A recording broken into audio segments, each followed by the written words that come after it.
no veo nada, pero sé que hay muchísima gente porque las acabo de ver. ¿Me escuchan? ¿Sí? ¿No? Ah, genial. Bueno, me voy a sentar aquí. Creo que esto fue un alivio por la cantidad de datos aburridísimos que les voy a decir ahora, creo que en menos de 4 minutos, pero que de alguna forma justifican esta maravilla del libro que estamos celebrando hoy. El título del libro que celebramos hoy es Conexión Caracas-Moncloa. Son páginas reveladoras, pero sobre todo lo que sentí fue que fueron datos bastante vergonzosos que hilan con detalle protagonistas en 2 historias de casos de investigación periodística y ambos casos con muchos cabos sueltos aún, y esos cabos normalmente llevan en Venezuela atados, bueno, pérdidas de muchísimo dinero robado de un Estado que muchos de los que están aquí, porque les he visto la cara entrando, saben muy bien que es un Estado hambriento. ¿Por qué importa esto y por qué estamos todos aquí hoy? Venezuela importa porque el 94% de una población de 29 millones de personas, tanto dentro como fuera del país, sufre, y sufre con mucha dignidad, y por esa dignidad a veces no nos enteramos de su sufrimiento, porque realmente lo hacen con una entereza que nunca se victimizan. Y también es por esa dignidad infinita del venezolano que creo que estamos aquí todos hoy reunidos. En lo político, Venezuela, como muchos saben, es una autocracia electoral, que es una forma muy simple de explicarla.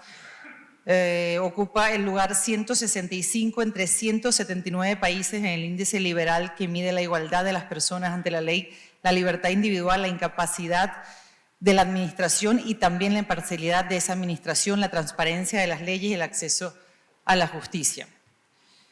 En economía, para que tenga una idea de cómo resuenan estas palabras en la realidad, el sueldo de un venezolano, y esto es estirándolo bastante, y esto es lo oficial, son 39 euros al mes. Es lo que perciben 5 millones de trabajadores del Estado, maestros, militares rasos, policías. Aunque las personas suelen tener 3, 4 y hasta 5 trabajos y pueden ganar algo de $40, más de $40 al mes, es un indicador representativo porque es usado como referencia en la escala para las prestaciones, para sus utilidades, que es un término que usamos en Venezuela, pero estos, tanto de los trabajadores públicos como privados, han sido confiscados por Hacienda. Este hecho se explica de manera directa por la apropiación de fondos de retiro de pensión de empresas públicas como PDVSA y de manera indirecta por una pavorosa inflación y las devaluaciones diarias que ha vivido Venezuela por muchos años, que han realmente aniquilado los ahorros de los asalariados. Entre 2004 y 2015, en medio del boom petrolero, el más sostenido durante décadas, Venezuela percibió, y perdónenme tantos datos, pero es importante para contextualizar a lo que vamos a escuchar ahora, más de 750.000 millones en ingresos petroleros. Después vino la quiebra de la petrolera estatal PDVSA y la producción del país no tiene hoy gran peso en el mercado internacional, como bien han escuchado con esta lamentable guerra. Venezuela perdió el 80% del tamaño de su economía en estos últimos 7 años. La depresión económica más larga y profunda registrada para país alguno del mundo sin que se mediara una guerra. Los datos más recientes disponibles del Observatorio de la Organización Mundial de la Salud revelan a Venezuela como uno de los países con un retroceso histórico implacable, con enfermedades endémicas y epidémicas prevenibles con una simple inyección. Es decir, es más fácil morirse por falta de tratamientos, equipos, que por una propia enfermedad. La quiebra del país viene del saqueo de un Estado, hasta convertirlo en un Estado fallido. Investigaciones como la que trae el libro que hoy celebramos de Álvaro Nieto ayudan a ver las respuestas de dónde se fue todo ese dinero. Porque lo cierto es que del boom petrolero que disfrutó el chavismo no dejó en Venezuela ninguna nueva obra de infraestructura que funcione para el beneficio de la gente. No hay ninguna nueva refinería, planta de regeneración eléctrica, línea ferroviaria, autopista importante, desarrollo industrial, ni hospitales, ni escuelas, ni universidades. La deuda externa se multiplicó hasta alcanzar unos 190.000 millones de dólares, es una de las más altas de la región. Lo que hay en Venezuela es un cementerio de empresas públicas que quedaron en ruinas tras ser confiscadas por el gobierno. Este libro, que es el protagonista realmente de hoy, rescata con aplomo y foco ejemplos de la desfachatez ante esta realidad. Solo 92 casos de corrupción en PDVSA se ventilaron en instancias internacionales. Esto corresponde a 40.000 millones de euros, pero esto es menos del 10% del dinero saqueado de la petrolera estatal. Entrando en materia de los invitados, cuando los venezolanos le dicen a Cayetana Álvarez de Toledo, gracias, cuando le han dicho gracias desde hace varios años por levantarse y defender el derecho de los venezolanos a una democracia decente, cuando lo hacía sin tener ella nexo alguno con Venezuela, esos venezolanos le decían gracias realmente por todos aquellos aplastados y casi sin voz que se hundían a espaldas del mundo. Y decíamos gracias por la sorpresa, sí, por la sorpresa, porque fueron muy pocos al comienzo del recrudecimiento del chavismo quienes no confundieron que esto es un tema que no es para nada un tema ideológico, sino un tema de principios. Álvaro Nieto, que es un periodista de raza, su foco es impresionante, su carrera lo demuestra, y bueno, para mí es un honor tenerle al frente de Objective. Con este libro, Álvaro ilustra por ahora digo porque creo que viene mucho más, 2 casos que vinculan España y Venezuela. Y lo considero un primer gran capítulo y al mismo tiempo una invitación a no seguir siendo cómplices de tanta miseria. Estoy segura que Álvaro inspirará a muchos a escribir los otros capítulos robados de Venezuela. Álvaro Nieto, Cayetana Álvarez de Toledo y Carlos Herrera tienen algo en común. Han estado sin titubear al lado de la verdad que apagó la luz de Venezuela. Y con la certeza y el agradecimiento que lo seguirán haciendo, pues invito a tomar la palabra al gran Carlos Herrera, porque no se me ocurre mejor persona para estar en este escenario, además no sé por qué estoy yo realmente aquí, que ha abierto sus insobornables micrófonos, el suyo propio, el de todos los de su mesa, para que las palabras realmente resonantes de denuncias con tantas calamidades e injusticias tengan un espacio privilegiado en esa España que escucha. Así que los dejo con el mejor, con Carlos Herrera.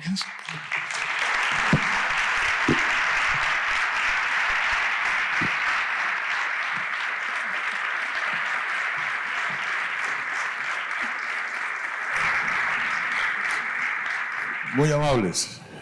Bueno, yo creo que les ha explicado prácticamente la situación, la ha encuadrado también Paula, que poco puedo añadirles yo. Que este es un libro que habla de un país fascinante, de un país que es un buen negocio, era un buen negocio, y al que la llegada de los populistas, del populismo de Hugo Chávez y después de todo lo que le cuelga, ha convertido en una auténtica ruina, un país del que se ha ido el 20% de la población y no se han ido más porque no han podido. Y un país con el que España tiene una serie de relaciones que casi a veces podríamos calificar de raras, extrañas, enfermizas, por cuanto Venezuela está íntimamente ligado a gallegos y a catalanes y a canarios, pero España, hombre, ha tenido históricamente unos lazos más intensos con México, con Cuba, con Argentina. Sin embargo, la relación con Venezuela es enormemente peculiar. Tan peculiar que lleva a casos tan asombrosos como los que se describen en este libro. Yo me he permitido apuntar un pequeño resumen de los 4 o 5 temas que configuran la conexión Caracas-Moncloa. Uno es Delcy Rodríguez, el otro es la aerolínea Plus Ultra, el otro es el embajador Morodo, el otro el señor Bono y sus fragatas, el otro es lógicamente Podemos y después finalmente el Pollo Carvajal.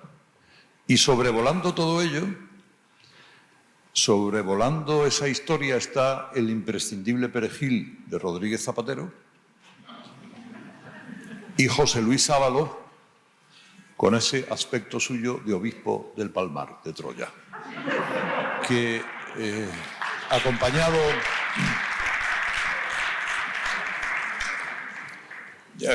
por su fornido un guardia de portero de discoteca, que viaja con un sobre con dinero en metálico para ir pagando las facturas del Coca-Cola que se toma el señor ministro, forma parte también peculiar de esta historia. No les voy a destripar, conocen los casos. El caso de Elsie, como una señora que tiene prohibido entrar en territorio europeo, aparca, baja del avión, es trasladada en coche, coge otro avión, no le sellan el pasaporte y deja aquí 40 maletas que no sabíamos, llevaría porcelana venezolana, que es, como todo el mundo sabe, una de las grandes especialidades de aquel país. Que es un país que ha estado condenado por el petróleo. El petróleo ha sido la gran condena de Venezuela. ¿Por qué? Porque ser tan rico y estar en una inmensa balsa de petróleo ha hecho que tú no desarrollases músculo industrial paralelo. De tal manera que dependes del petróleo y del precio del petróleo que sube. Y cuando sube, tú tienes que comprar todo lo que no eres capaz de fabricar, que también ha subido, porque ha subido el petróleo. Y eso te cuesta a ti dinero. No desarrollas músculo industrial. Y te adocena. Pero aún así eran ricos, muy ricos, hasta que dejaron de serlo. Y luego llegó un buen día en que el gobierno, aprovechando que le daba una subvención a Duro Felguera, colocó como empresa estratégica a una aerolínea venezolana, de la que yo les confieso, y he volado en todo lo que se mueve, que jamás me he subido en ella, que se llama Plus Ultra. Y que cuando escuchó en Consejo de Ministros Álvaro Nieto la voz de la ministra diciendo le damos 53 millones a Plus Ultra porque es una empresa estratégica, inmediatamente dijo esto es un timo, una estafa. Esta empresa es venezolana, controlada por Camilo Ibrahim. Los accionistas son mayoritariamente venezolanos. No ha volado menos que yo en tiempo de pandemia. ¿Y cómo se explica? También estaba Ábalos, de por medio, con algunos informes que había realizado a la par que la SEPI y que otros ministerios. De repente, un buen día, el señor Bono convence al señor Rodríguez Zapatero de que nombre embajador en Venezuela a Raúl Morodo, viejo amigo de la causa, y que, bueno, el viejo PSP, esto los más viejos del lugar lo recordamos. Y el señor Raúl Morodo es sorprendido, bueno, este iba con su hijo a las presentaciones y el hijo iba dando tarjetas de Alejo Morodo, encargado de relaciones públicas para empresas que quieran invertir en Venezuela. Decía, oiga, el embajador de España va a actos oficiales con el otro proponiendo. Bueno, ya llamaba la atención. Buscando, se encuentra que dispone de una serie de fondos en Suiza que no puede explicar su procedencia y que ahora está bajo investigación. Les diré que cuando le pregunté yo a Rodríguez Zapatero, en una entrevista en la que sí, confieso que no le asesiné con un cuchillo en la yugular, como me pedían algunos oyentes, pero es que no es el trabajo del periodista, es preguntar amablemente qué pasa. Cuando le pregunté al señor Zapatero, y, oiga, su embajador está sometido, que investiguen, a mí que me registren, dando a entender, esto es cosa de Bono. Que, por cierto, también había quedado fascinado por Hugo Chávez. Hugo Chávez, a quien Dios tenga en su inodoro, era persona ciertamente próxima y cautivadora. Tuve la oportunidad de conocerle y me lo pareció. Claro, tío más malo que el aguafuerte, pero efectivamente cautivadora. Cautivó a Bono. Y Bono llegó a un acuerdo de una venta de fragatas y de aviones. Los americanos le dijeron que los aviones no los podía vender y que las fragatas tenía que quitarle el software. Pero bueno, aún así se vendieron las fragatas. Y hubo en la factura que emitía Venezuela unos cuantos millones más de la factura que había firmado España. ¿Dónde estaban esos 49 millones? Es otra de las cuestiones de los misterios de la conexión Caracas-Moncloa. Podemos, ¿qué le voy a decir? El señor Monedero, cautivado también por las maneras de Chávez en la Complutense, le presentó a todos los miembros, y como ya había, de miembros de Podemos, quiero decir, y como ya habían trabajado con la Fundación CEPS, se inició una relación que todos hemos conocido hasta el caso Neurona, que sigue pendiente de investigación. Y el Pollo Carvajal.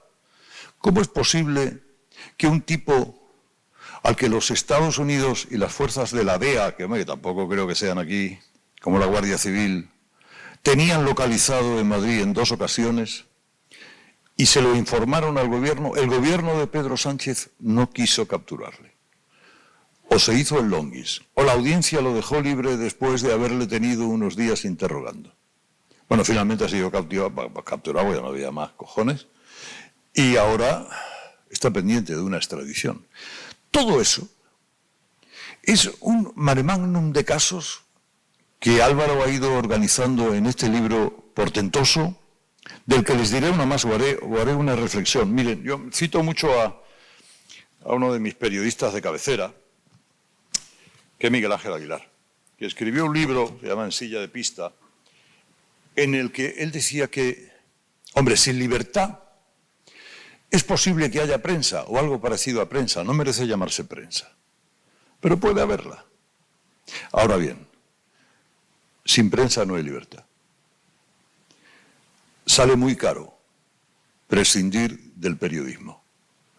Y este libro es un relato periodístico equilibrado, exacto, perfecto, en el que al final solo llega a una conclusión demoledora.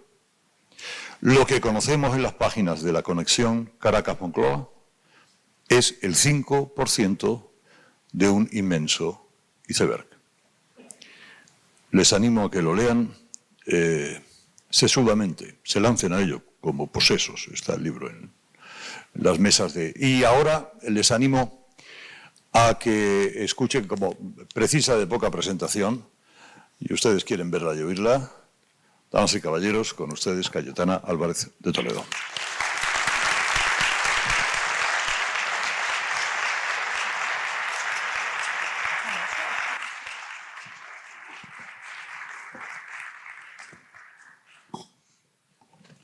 Bueno, yo como no soy persona de teatro me voy a sentar ordenadamente.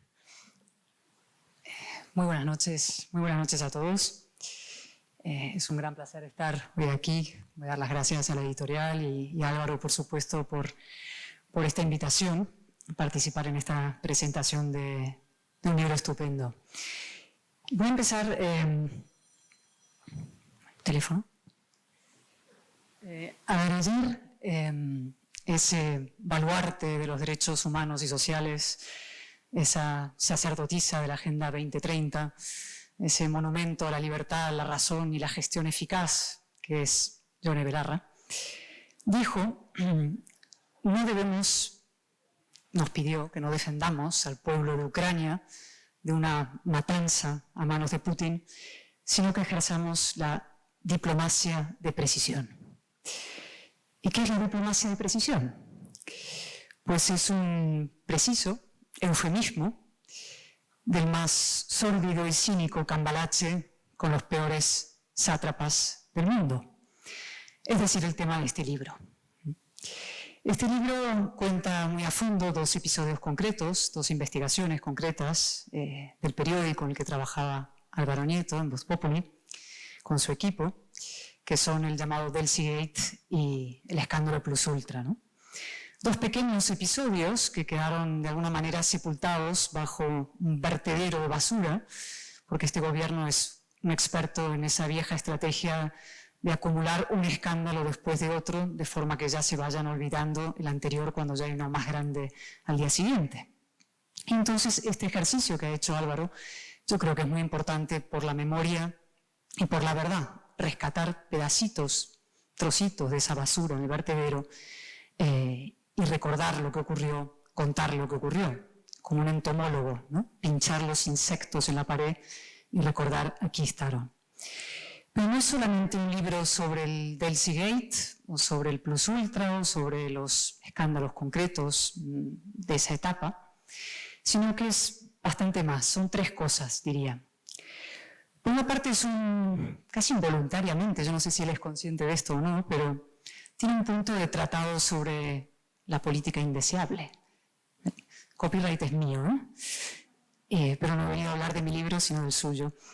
En parte también es un análisis sobre la crisis del periodismo, y lo más importante, de alguna manera también es un llamamiento a la defensa del orden liberal. Voy a empezar por la política indeseable, ¿no?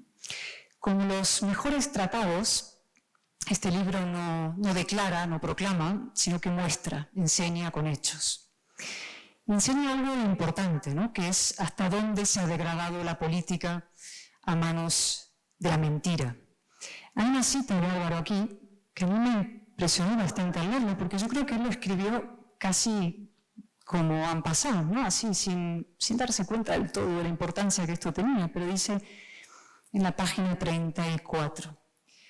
Alguna vez me han preguntado cómo es posible que yo autorizase la publicación de la noticia del encuentro en Barajas, nocturno, si recibí una negativa tan contundente por parte del gobierno. Y dice Álvaro, hace 20 años quizá no lo habría hecho, pero hoy en día los políticos y sus jefes de prensa mienten más que hablan. Y por tanto, en los medios de comunicación españoles estamos habituados a no hacer mucho caso de determinados personajes si tenemos la noticia bien atada por otras vías. Reconozco que es muy lamentable que esto sea así, porque lo decente sería que si un periodista llama a un ministerio preguntando si Ábalos se ha reunido con Delcy, su jefe de prensa no tenga más remedio que reconocer la noticia, que para eso le pagamos todos el salario. Antiguamente, cuando un portavoz no quería engañar, se limitaba a responder al periodista sin comentarios. Y tú ya veías si tirabas por delante con la noticia o intentabas seguir atándola. Ahora, en vez de decir no comment, los portavoces de turno, ya sean políticos o empresariales, no dudan ni un segundo en mentir para intentar evitar la publicación de una noticia molesta. Pero los periodistas ya estamos acostumbrados a este tipo de maniobras y cuando consideramos que nuestras fuentes son buenas, aunque sean extraoficiales, publicamos. Esto, que parece, pues, una anécdota menor, retrata, insisto, hasta qué punto la mentira se ha apoderado de la vida pública y de la política. Y no solamente con los periodistas, sino también sede parlamentaria. Hay un episodio que Álvaro no cuenta y lo voy a regañar, que es mi interpelación a Ábalos a cuenta de esta historia, del Delcy Gate, ¿no? Y yo intenté en la interpelación hacerle preguntas muy concretas, intentando atarle, obligarle a descender a los hechos y a contestar a preguntas. No grandes proclamas, insultos, descalificaciones, sino preguntas que él se viera obligado a contestar.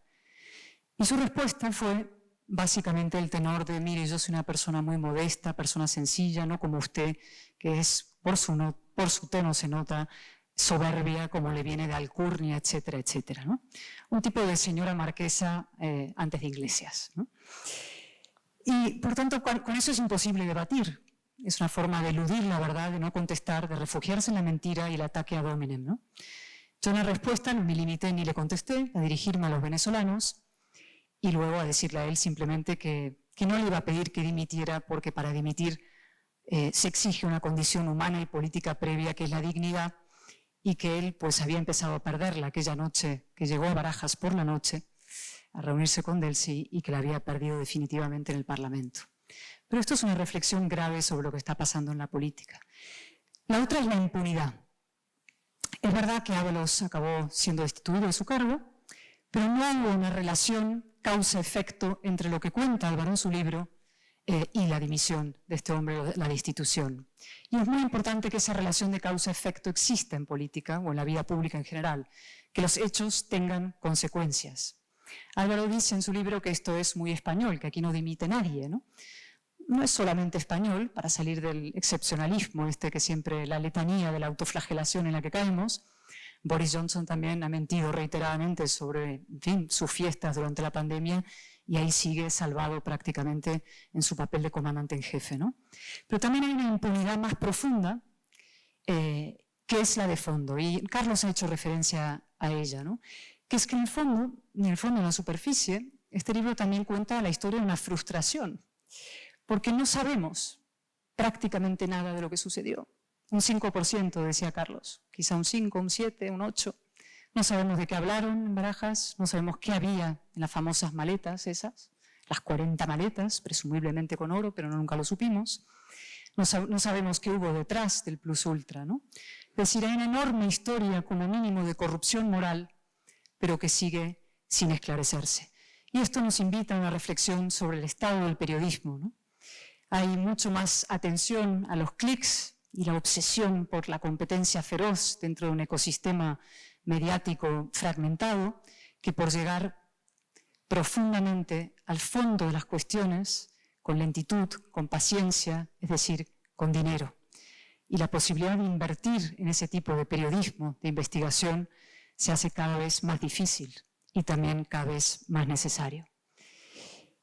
Y ahora me estoy extendiendo como siempre, pero lo siento, tengo una tendencia horrible a eso, pero a lo esencial del libro y de lo que me gustaría decir hoy, ¿no? He dicho que es un llamamiento a la defensa del orden liberal, ¿no? Ahí es donde el libro pasa de la pura anécdota, de una historia concreta, a la más importante categoría, ¿no? Que es la batalla entre el orden liberal y sus enemigos. Y ahí está también la conexión de este libro con la actualidad, con lo que estamos viviendo, ¿no? Antes de la invasión de Ucrania por Putin, Venezuela fue y sigue siendo el frente de la lucha del orden liberal por su supervivencia. Evidentemente hay diferencias entre ambos casos. Venezuela, una agresión interna salvaje por parte de un dictador contra su propio pueblo. En el caso de Ucrania es una agresión radical, brutal, externa por parte de Putin contra el pueblo de Ucrania. Otra diferencia evidente es que Ucrania está aquí al lado y Venezuela está más lejos. Y opera eso que se llama el kilómetro sentimental, en el mejor de los casos, que lo que está más cerca nos afecta más. Y en otros, ese viejo racismo del que habló Mario Vargas Llosa hace décadas, que hace que tantos europeos jueguen en América Latina como si fuera el salón para sus revoluciones. Eso del turismo del ideal, ¿no? Sin embargo, hay también similitudes y que son cruciales y mucho más importantes que las diferencias. La primera es la ideología que está detrás de todos estos bárbaros movimientos agresivos, que es el híbrido de los dos flagelos del siglo XX, ¿no? El nacionalismo y el comunismo, juntos que forman un totalitarismo feroz. Y también sus métodos, la búsqueda de la aniquilación de la oposición. La figura de Navalny, encarcelada en Rusia, se parece tanto a la de Leopoldo López, tantos años encarcelado en su país, y de tantos otros presos políticos que siguen resistiendo. Y también, por supuesto, el desprecio total a los derechos humanos, las torturas, la miseria, la devastación de una población. Y el objetivo también, imponer un mundo donde la ley del más fuerte se impone a un mundo de reglas internacionales, a la libertad, a la democracia, a los derechos humanos. Es el totalitarismo desatado y en marcha. La clave, como siempre, no es tanto analizar quiénes son los villanos, que creo que es muy fácil hacerlo, aunque a algunos les cueste, sino qué hay enfrente, ¿no? ¿Qué somos nosotros? Y este libro habla de eso, habla de nosotros. Y, por tanto, también se puede vincular a la situación actual y nos retrata a todos, ¿no? No ya, insisto, a los lobos, sino también a las falsas ovejas. Y vamos a empezar con una muy evidente, que es el partido Podemos, ¿no? Yo lo he descrito alguna vez o muchas veces ya a Pablo Iglesias en su día o a Podemos en general como el burro de Troya de la democracia, ¿no? Y ahora tiene sus seguidores, sus Belarras y sus Monteros, que también lo son, y que no pierden ocasión de rebuznar. Mañana, 8 de marzo, ¿no? De un 8 de marzo, a pesar de la pandemia, vamos a un 8 de marzo a favor de Putin, es decir, del asesino alfa, por llamarlo de alguna manera, ¿no? Es insólito. Realmente, cuando uno cree que no pueden caer más bajo, es que tocan fondo y siguen cavando. Nada puede hacer más daño a la causa de la igualdad de las mujeres que su vinculación con Putin y con todo este horror. No sorprende, por tanto, que Yolanda Díaz se la vea haciendo algunos como, no sé, contorsiones para buscarse un hueco de número 2 en la lista de Pedro Sánchez en las próximas generales. El segundo personaje que sale, bueno, por cierto, Ayer decían que era el partido de la guerra, el Partido Socialista, ¿no? Dijo el partido de la guerra en un gran meeting, se vinieron arriba, ¿no? Hablando de los partidos de la guerra, evidentemente refiriéndose al que tiene que tomar la decisión, ¿no? De que ha tomado la decisión de mandar apoyo militar. Y hoy se han retractado.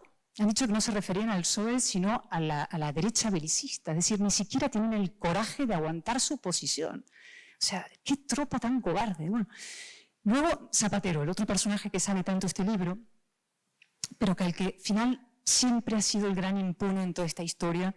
Por tanto, yo quiero hacerle hoy, cuando venga Álvaro, se lo dirá a la cara, casi un encargo, y a la editorial también, decirles que hay un libro pendiente, un libro imprescindible, un libro que haría un gran servicio a la democracia, que es ese libro sobre las andanzas internacionales de ZP, devastador transoceánico de democracias. Una investigación a fondo sobre sus amistades, sobre sus negocios, un hombre que trafica con el totalitarismo y a la vez que reparte carnes de demócratas. Y más allá de estos dos, y ahora sí voy acabando en lo que creo que es lo esencial, tenemos que analizarnos a nosotros, como digo, y ver cuál es el principal adversario o enemigo de Occidente, que es el propio cinismo y la propia cobardía de los presuntos buenos. Si Putin puede matar violenta e impúdicamente a tantos ucranianos, es porque le hemos dejado durante mucho tiempo. Y lo hace por los mismos motivos que Maduro puede seguir matando lenta y civilmente a tantos venezolanos. Es porque se sienten impunes, porque lo han sido y porque en buena medida lo siguen siendo, porque dejamos solos a esos pueblos, es decir, a nosotros mismos. Y aquí dos apuntes. Primero sobre Venezuela. Estos días no me voy a remontar a la larga historia, ha hablado Paula de ella, y es crucial entenderla, pero solo en las últimas horas. Este fin de semana Estados Unidos, o se filtró en varios periódicos, que han iniciado una negociación con Maduro para el levantamiento de sanciones al régimen, a Maduro y sus jerarcas, a cambio de barriles de petróleo, ¿no? Es decir, sustituir el petróleo del asesino Putin por el petróleo del asesino Maduro. Esto se hace porque hay una enorme preocupación lógica en Estados Unidos por el precio del crudo, porque hay elecciones, midterm elections, dentro de poco, pero esto no es realpolitik. Esto es ineficaz, esto es inmoral y esto es autodestructivo. Esto refuerza a Maduro, esto refuerza a Putin y esto contribuye a debilitar la democracia y, por tanto, al orden liberal. Y el otro apunte sobre Ucrania. Estos días celebramos, y hacemos bien, en festejar un cierto despertar de Europa, ¿no? Hasta Borrell, el equidistante Borrell, parece un combativo demócrata. Alemania ha cambiado una posición geoestratégica de los últimos 40, 50 años o más, ¿no? Esto va a redefinir el futuro de Europa. Todos también nos conmovemos ante la imagen de los refugiados, las vías del tren impresionantes, parece el año 39 o el año 40. Estamos dispuestos a abrirles nuestros países y nuestras casas. Todos elogiamos a Zelensky como un héroe, impresionante figura la suya, ¿no? Pero todo eso es insuficiente. El señor Zelensky no quiere ser un héroe y desde luego no quiere ser un mártir. No quiere ser ni hombre muerto ni presidente en el exilio. Él lo que quiere ser es el presidente de una democracia que tiene derecho a vivir en libertad, como lo hacemos nosotros. Y eso tiene un coste. La libertad y la defensa de la libertad tienen un inmenso coste, pero muchísimo mayor es el coste de la rendición.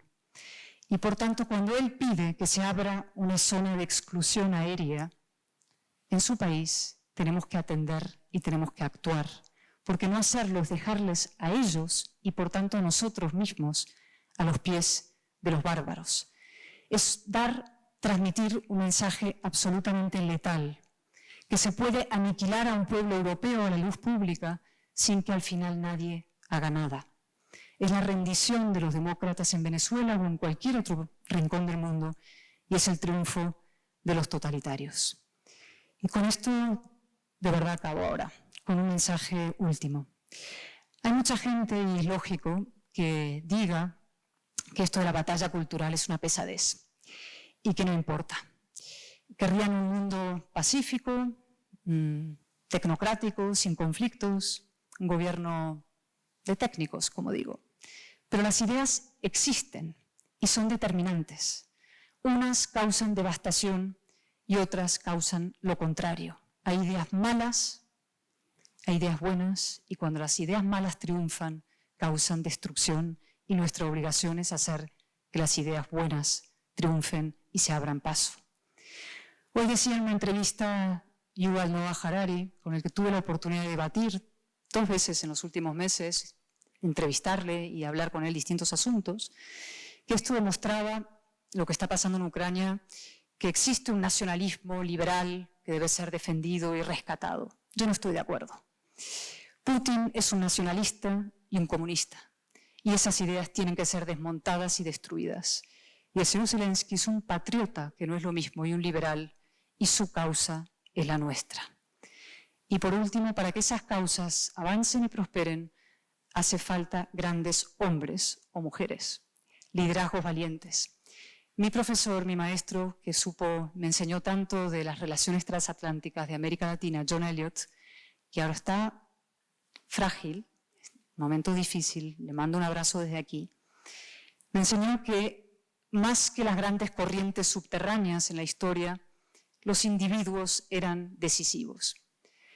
Unos hombres malos, con ideas malignas, pueden causar, como decía antes, devastación. Otros cobardes, también los Chamberlains de la vida. Pero cuando de pronto surgen liderazgos firmes, valientes, combativos, que son capaces de parar los pies a los sátrapas y de afrontar las corrientes de la equidistancia, de la condescendencia, nadar contra la corriente, eso lo puede cambiar todo. Y necesitamos esos liderazgos no solamente para los tiempos de guerra, sino también para los tiempos de paz. Si la pandemia ya requería de Occidente y nuestra parte un rearme moral, esta guerra lo requiere todavía más. Líderes capaces de afrontar los retos, de decir a su población que vamos a tener que hacer sacrificios y reformas profundas, que nos hablen con verdad. Hace falta ese liderazgo en la política, pero también en el periodismo. Un periodismo, como digo, comprometido con la verdad y con la libertad y, por tanto, combativo en defensa del orden liberal. Un periodismo como el que este libro recoge, esta historia recoge, este esfuerzo recoge. Así que enhorabuena a Álvaro Nieto, con él les dejo y muchísimas gracias a todos.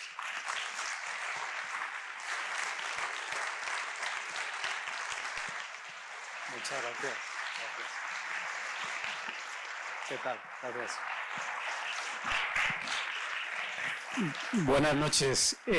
No veo bien, pero oyendo los aplausos imagino que esto está casi repleto de gente, lo cual no era para nada esperado. Yo sabía que estas 2 personas que estaban conmigo hoy pues tenían gran tirón, pero claramente aquí está demostrado y desbordado todo lo que habíamos previsto.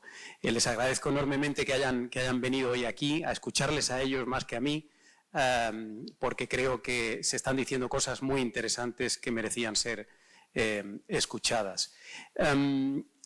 Antes de entrar un poco en profundidad, contarles algunos asuntos, me gustaría detenerme en un hecho que a lo mejor ustedes no han reparado, pero que es un acontecimiento, yo diría que casi único. Como diría una antecesora de la ínclita ministra Irene Montero, aquí se está dando hoy un acontecimiento planetario y además por triplicado, porque están ustedes viendo al Carlos Herrera más delgado en 20 años, al Álvaro Nieto más gordo en 20 años y a la misma Cayetana Álvarez de Toledo de hace 20 años.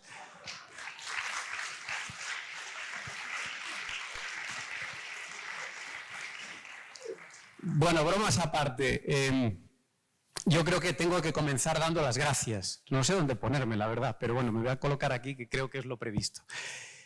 Tengo que dar las gracias. Primero, por supuesto, tanto a Cayetana como a Carlos por haber accedido a venir hoy aquí, a presentar mi libro, a hacer de padrinos Y gracias también por esas palabras tan extraordinarias que nos han dicho aquí esta tarde. Gracias, por supuesto, también a Paula Quinteros, que ha intervenido en primer lugar a modo de presentación de este acto, que es la consejera delegada y la editora de The Objective, que es el periódico en el que yo estoy ahora trabajando. Y gracias también, por supuesto, a todos los que han intervenido para que esto funcione y salga como ustedes están viendo. Por un lado, el Teatro Amaya y todo su personal, por otro, San Tenedor, también tenemos al equipo multimedia comandado por Carmen, y tenemos, por supuesto, a la soprano Mercedes Sanz, que la volverán ustedes a ver ahora después, y tenemos incluso un pianista que nos amenizará el evento posterior, que es Alejandro Huelves. Gracias a todos ellos y, por supuesto, cómo no, a la editorial, a Penguin Random House Mondadori, y en particular a Gonzalo Eltes, que es el editor de este libro, curiosamente el mismo editor del libro de Cayetana, y Gonzalo fue la persona que me llamó un día y, para mi sorpresa, me contó que yo tenía que escribir un libro, que él había leído algunos de mis artículos y que le parecía que había material suficiente como para elaborar un libro. Él me propuso escribir un libro que yo no voy a desvelar hoy aquí, pero que no es este. Él me propuso un libro interesantísimo, apasionante. Me encantó la idea de Gonzalo. Y de hecho yo creo que algún día escribiré ese libro y espero que sea pronto y que sea también con él, por supuesto. Pero ese no es este libro, porque aunque yo acepté inicialmente la idea de Gonzalo y me pareció maravillosa, de hecho empecé a trabajar en eso, pasaron los días, las semanas, y de repente me di cuenta que el libro que tenía que contar en primer lugar era otro. Tenía que contar esta historia de esta conexión Caracas-Moncloa, por dos motivos, que fueron los que yo le transmití en su momento a Gonzalo para convencerle de que teníamos que cambiar de planes. El primer motivo por el que consideraba importante escribir este libro y que me parece lo más relevante es que no podíamos permitir que se pasara página tan rápido de acontecimientos tan graves. Cayetana lo ha explicado antes, ¿no? Estamos en un mundo tan veloz y con un gobierno tan especialmente dado a cometer escándalos que, claro, el escándalo de hoy tapa al de ayer y rápidamente perdemos de vista lo que ha sucedido y dejamos de pedir explicaciones y dejamos de que nos las den.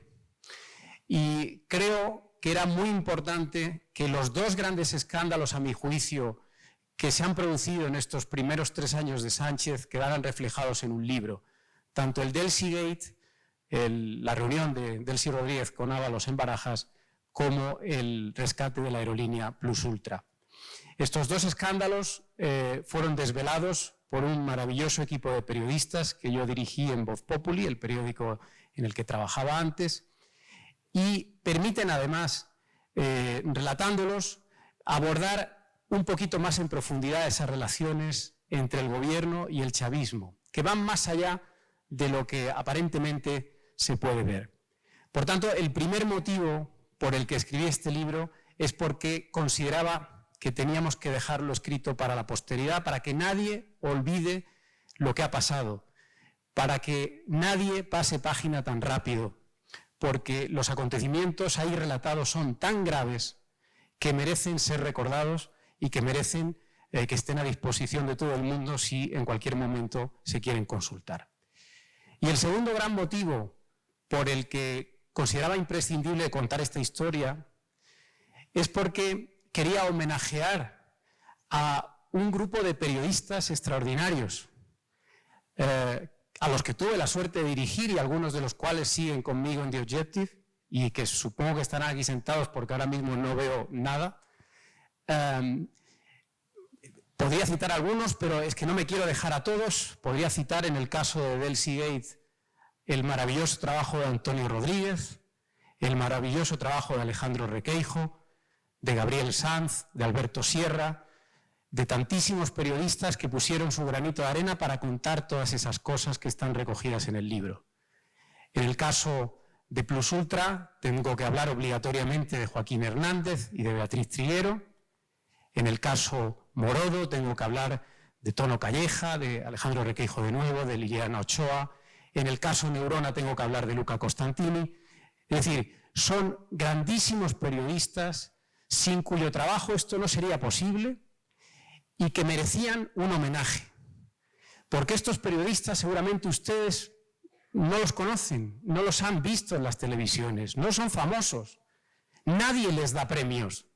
Curiosamente, en un país donde continuamente estamos dando premios, donde hay tantísimos galardones periodísticos, nadie se ha acordado de premiar la labor de esta gente, que hace un servicio a este país porque está continuamente investigando para contar la verdad, lo que otros no quieren que se cuente. Por eso era necesario, al menos yo estaba en la obligación de escribir esta historia, para que nadie pueda olvidarse de ese trabajo que han realizado y para que sus hijos, nuestros hijos, sepan lo que hicieron sus padres, que es muy meritorio y que creo que se pone poco en valor. El trabajo de periodistas que a diario se juegan, no diré yo la vida, porque en España afortunadamente no nos matan por esto, pero sí que es cierto que es muy desagradable estar publicando determinados escándalos porque estamos sometidos a diario a presiones. Hoy mismo he sido objeto de presiones y es lo que va en mi salario, pero es muy desagradable. Lo más agradable sería escribir a favor del gobierno y dormir tranquilamente todas las noches, pero no lo voy a hacer. Como dice Cayetana, yo tengo una misión y mi misión es contarle a ustedes todo aquello que algunos quieren ocultar, pero que es necesario que ustedes sepan. No me voy a extender más. Yo creo que en realidad faltaría por decir que ni que decir tiene que escribir este libro para mí ha sido muy complicado. Yo jamás había escrito un libro. Siempre había mirado a esos que escribían libros con muchísimo respeto porque me parecía una cosa impresionante. Yo soy un periodista que normalmente resuelve los artículos entre 8 y 10 párrafos. Y me parecía que escribir 200 páginas iba a ser complicadísimo, y efectivamente lo fue. No me arrepiento por ello de haberle dicho que sí a Gonzalo, pero realmente les confieso que ha sido durísimo. Ha sido probablemente una de las experiencias más traumáticas de mi vida profesional, y no hubiera sido posible este libro sin, por supuesto, el apoyo, la generosidad y la confianza que depositaba en mí cada noche que me ponía a escribir mi mujer Vanessa Aymar, que supongo que estará en algún sitio. Pero Vanessa, que sepas que por supuesto este libro es para ti, no sé dónde estás, y sobre todo para su país, porque ella es venezolana, ella afortunadamente no tiene nada que ver con el periodismo ni con este libro, pero sí que es cierto que yo creo que este libro también tiene que ser entendido como un homenaje a ese país que espero que algún día mi mujer y muchos venezolanos que están exiliados pues puedan recuperar y pueda volverse de nuevo un lugar habitable, libre y democrático. Así que con ese deseo y con esa esperanza me quedo, me callo ya y no sé ahora si tenemos que hacer algo más.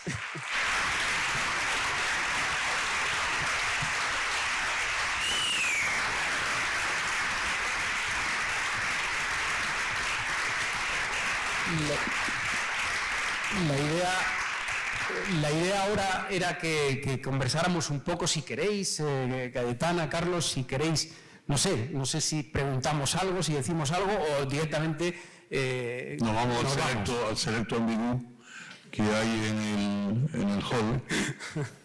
Yo me levanto a las 3:15, quiero decir que agradezco mucho, pero como esto está muy interesante, porque sobre todo, bueno, muchos de ustedes seguramente conocen alguna de las tramas, o conocen las dos tramas del libro, las fundamentales y las añadidas.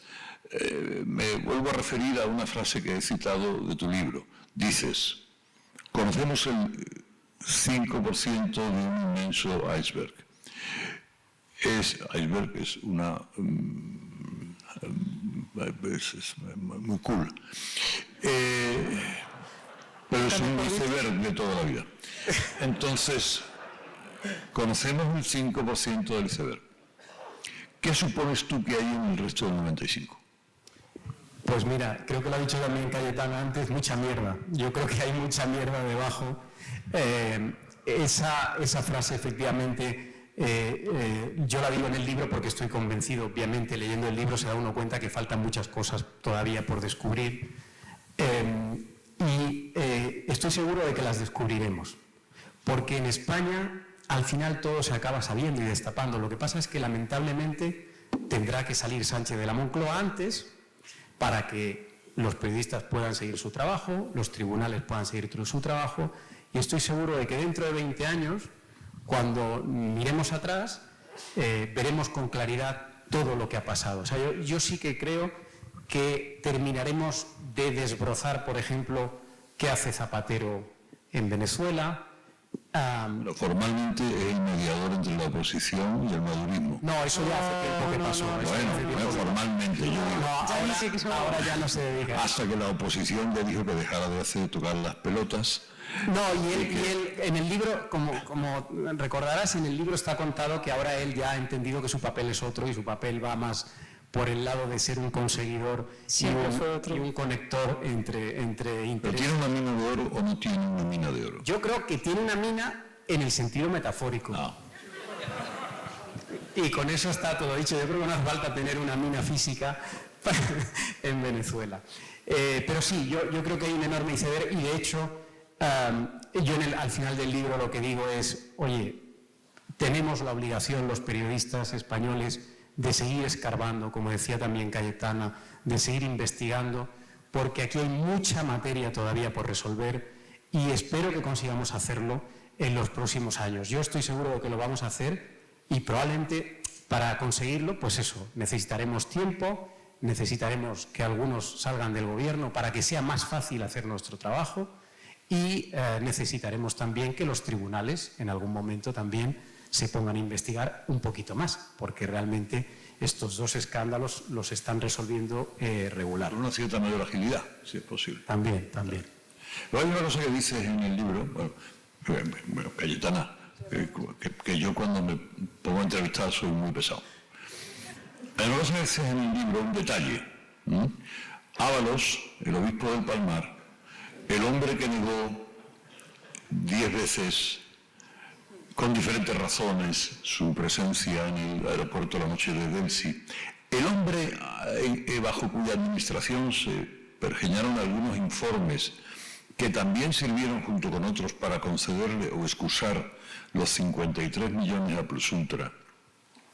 El hombre que luego después es cesado por Pedro Sánchez bajo la acusación en el vulgo y por lo tanto un tanto vulgar de vida disoluta y de algunos comportamientos con el portero de discoteca repartiendo el dinero de 3 sobres que llevaba en los bolsillos de un ministro que cuando va a ver a las personas que han llegado al Arguineguín pues aprovecha y se queda 3 días en un resort en el sur de Tenerife con su familia y el otro pagando con los dólares, en fin, una cosa tremenda. Tú dices, le echa del partido, le echa del gobierno, pero no del escaño de diputado. Es decir, Ábalos hoy en día es una persona aforada. ¿Tú crees que eso está hecho a propósito, por alguna razón especial?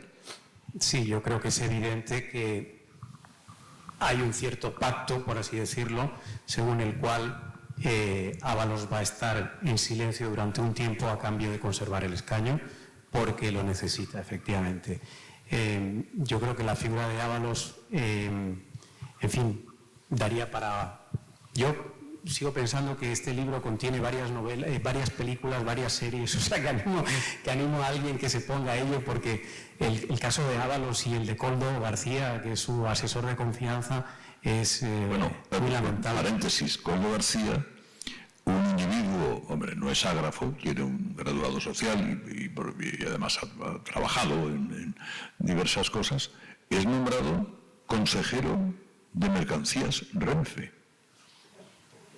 Lo cual implica, hombre, tener un cierto manejo empresarial o manejo de la materia que vas a aconsejar en un consejo de consejero de Renfe Mercancías por parte del señor Ábalos. Sí, Yo creo que en el libro cuento que yo la impresión que tengo, al menos hasta donde yo he podido saber, creo que Ábalos abandona el gobierno no precisamente por estos escándalos. Es decir, en el Delsigate Ábalos tiene un papel protagonista, pero delegado por Pedro Sánchez, es decir, Pedro Sánchez está detrás del Delsigate. Y en el caso de Plus Ultra hay más ministerios afectados, no solo Ábalos. Yo sostengo que Ábalos abandona el gobierno por otros motivos, una parte de los cuales fueron publicados también por Ketty Garat en The Objective hace unos meses y tan polémicos que fueron, pero son así. Es decir, lamentablemente yo no tengo culpa de que Pedro Sánchez quiera despedir a alguien por determinados comportamientos privados. Eso si es así, hay que contarlo y es mi obligación, independientemente de lo que haga Ábalos, que a mí evidentemente me da igual lo que haga en su vida privada. Pero hay también una parte que yo creo que tuvo mucho peso en su salida del gobierno, que es toda la gestión que hizo de los contratos durante la pandemia. Y que es un grandísimo escándalo, también descubierto en mi etapa en Voz Populi, por extraordinarios periodistas también, que le afecta directamente, porque hay un momento durante la pandemia, sobre todo al comienzo, que el Partido Socialista ve la oportunidad que hay con el estado de alarma para repartir contratos a dedo y hacer negocio con el material sanitario traído de China, y entonces empieza Ábalos a controlar los contratos sanitarios. Contratos que hasta ese momento controlaba Sanidad, pasa a controlarlos él, ministro de Transportes, y lo hace a través de dos empresas públicas, Adif y Puertos del Estado, y ahí hay varios contratos. Yo en un artículo hace unos días los recordaba. Hay un inmenso contrato que creo que era 200 millones de euros, con una empresa completamente fantasma en Hong Kong, y 50 millones más en una empresa en Zaragoza. Esos dos contratos al menos, que suman 250 millones, fueron desvelados en mi etapa en Voz Populi y nadie les hizo ni puñetero caso. Yo confío en que algún día también consigamos entre todos los periodistas tirar del hilo y descubrir que detrás hay alguien importante, porque esa al menos es la sospecha que yo tengo, y eso es parte de esa mierda que está debajo del iceberg. Una pregunta que me dejó así como con curiosidad. ¿Dejas caer en un momento dado que hay medios de comunicación que no quieren investigar, pero no profundizas, lo dejas caer? No, yo es que creo que es evidente, es decir, yo creo que es evidente que, pero bueno, esto no, o sea, yo no soy quien tampoco para criticarlo, por eso no me gusta señalar. Es decir, yo creo que es evidente que hay medios de comunicación que se dedican a intentar poner todos los días encima de la mesa escándalos y noticias desconocidas hasta ese momento, y hay medios de comunicación que simplemente se limitan a contarnos lo que pasó el día anterior. Entonces, está muy bien, es parte de la función del periodista contarle a la gente lo que pasó ayer en España, en el mundo, en el fútbol, en la cultura. Está muy bien, es muy digno, yo no voy a criticar nunca eso. Pero creo también que una misión fundamental del periodista es ir más allá y saber qué se está haciendo con el dinero de todos nosotros, si alguien está haciendo un mal uso de ese dinero, si nos están engañando o no.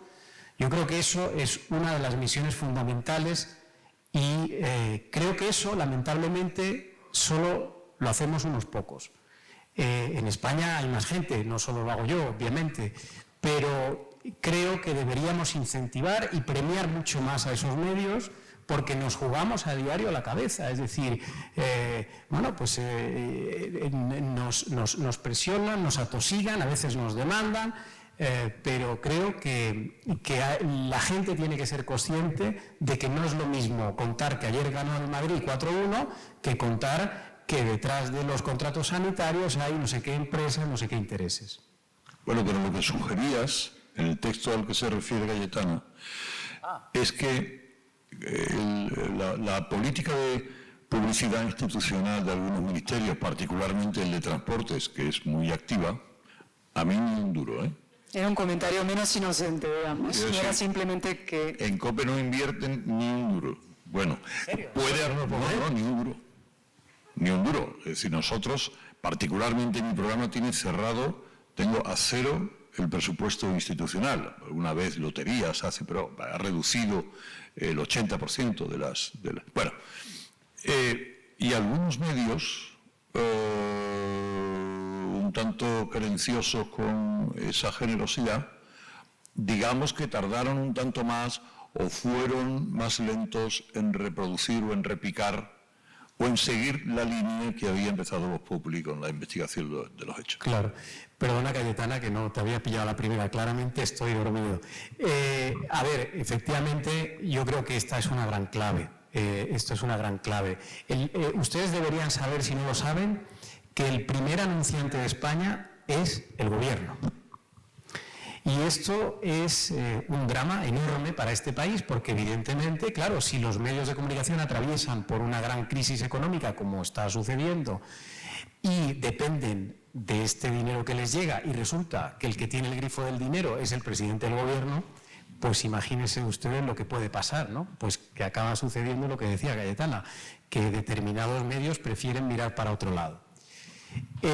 Por eso es tan importante que haya medios valientes que se atrevan y por eso es tan importante que seamos todos conscientes de que esos medios hay que preservarlos, hay que ayudarlos, leyéndolos, visitándolos o incluso financiándolos privadamente, porque es que no tenemos otra alternativa para realmente ser independientes si queremos de verdad seguir ejerciendo nuestro trabajo.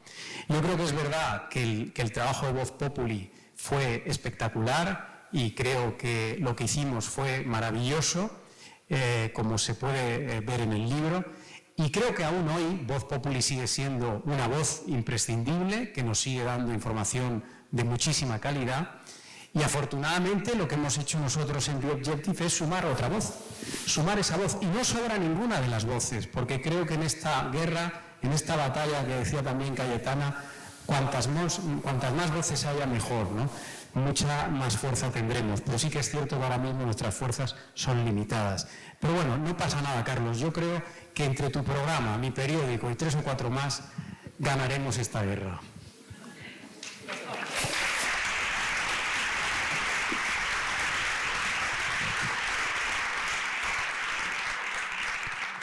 Y si queréis lo dejamos aquí, no sé, ¿queréis algo más o no? Entonces, cante una canción sí, pero antes tiene que venir aquí Gonzalo, Carlos, que tienes que conocer a Gonzalo, que tú no le conoces, Gonzalo Eltesh, que es el editor y que nos va a decir unas palabras en nombre de la editorial. ¿Qué tal? ¿Cómo estás? Hola, Carlos. ¿Qué tal, Gonzalo? Hola, ¿cómo están todos? Primero, muchas gracias por esta audiencia espectacular de un libro necesario. Como comentaba Álvaro, la primera vez que lo llamé, lo primero que me di cuenta era que era un periodista de tomo y lomo, pero además era generoso con su equipo y era responsable con la verdad.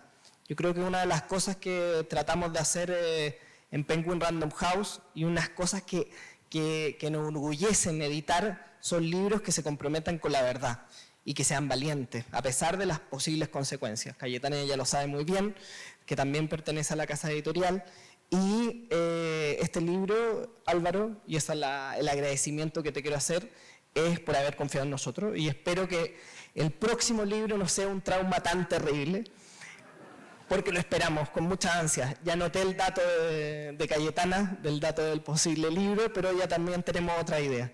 Quiero agradecerle a todos ustedes. Quiero agradecer a esta presentación, este análisis que fue increíble de este libro, que creo que es muy necesario, como ya dije, y también invitarlo a la firma que va a ser después de que la soprano, nos despida en esta presentación. Muchas gracias. Pues nada más, les dejamos con Mercedes Sanz y después nos vemos ahí detrás. Gracias a todos.